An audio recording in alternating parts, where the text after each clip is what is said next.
Boche Gold and Diamonds. Buy now, pay later. Ottapalam Cherpulassery റോഡിന്റെ ശോചനീയാവസ്ഥയിൽ പ്രതിഷേധിച്ച് തിങ്കളാഴ്ച മുതൽ സ്വകാര്യ ബസ്സുകളുടെ അനിശ്ചിതകാല സമരം. റോഡ് ഗതാഗത യോഗ്യമാക്കുന്നതുവരെ സമരമെന്നാണ് പ്രഖ്യാപനം. ഒറ്റപ്പാലത്തെയും ചെറുപ്പുളശ്ശേരിയിലെയും ഉടമകൾ ചേർന്നാണ് സമരം തുടങ്ങുന്നത്.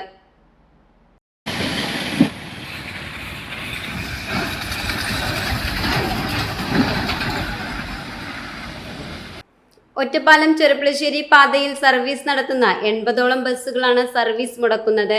അനിശ്ചിതത്വത്തിലായ റോഡ് നവീകരണത്തിന്റെ ഭാഗമായി ഒറ്റപ്പാലം ചെറുപ്പുളശ്ശേരി പാതയിൽ കടുത്ത യാത്രാ ദുരിതമാണെന്നാണ് പരാതി. ബസ്സുകളുടെ ചക്രങ്ങൾക്കും യന്ത്രഭാഗങ്ങൾക്കും കേടുപാട് സംഭവിക്കുന്നതും പാതി വഴിയിൽ നിൽക്കുന്നതും നിത്യസംഭവമാണെന്നാണ് ആക്ഷേപം. ഭീമമായ സാമ്പത്തിക നഷ്ടം സഹിച്ച് സർവീസ് മുന്നോട്ട് കൊണ്ടുപോകാനാകില്ലെന്നാണ് ഉടമകളുടെ നിലപാട്. പാതയിലെ കുഴികളിൽ ക്വാറി വേസ്റ്റ് തള്ളുന്നതിന് പകരം മണ്ണുമാന്തി യന്ത്രങ്ങൾ ഉപയോഗിച്ച് കുഴികൾ നിരപ്പാക്കണമെന്നാണ് ആവശ്യമെന്ന് സ്വകാര്യ ബസ് ഉടമ പ്രതിനിധികളായ PK Siddique, KS Sunil Rahman, K Ali, P Krishnakumar, ജീവനക്കാരൻ P രാജേഷ് എന്നിവർ അറിയിച്ചു. ഒറ്റപ്പാലം മുതൽ കീഴൂർ റോഡ് വരെയുള്ള ഭാഗത്തെ നിർമ്മാണമാണ് ഇഴഞ്ഞു നീങ്ങുന്നത്. Time kids pre school, Mannannur road, Vaniyamkulam. .View news. കാഴ്ചകളാണ് ലോകം, കണ്ടു തുടങ്ങുക.